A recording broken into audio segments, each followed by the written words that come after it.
Don't make boring, ugly PowerPoint slide like this ever again. Instead, create something modern and stylish like this. And the best part is super easy. Let me show you step by step.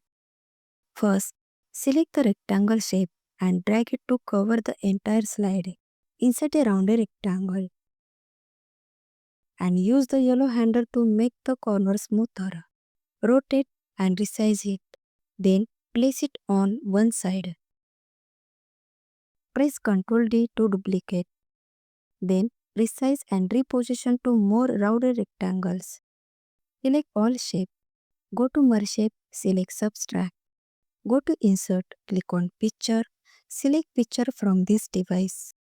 Then select Align Right and send to Back. Go to Animation and select Grow Shrink.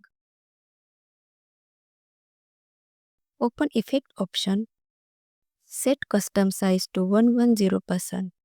Press Enter. In timing, set with previous and repeat until next click. Select the cutout shape. Go to Shape Format.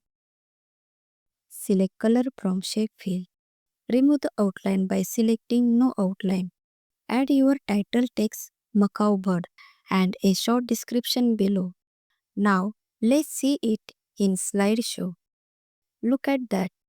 A clean, stylish, professional slide so much better than the old, boring style. Want the editable PowerPoint file? Its link in the description below. If this helped you, like the video, share it with your friends and colleagues. Subscribe for more creative PowerPoint tricks.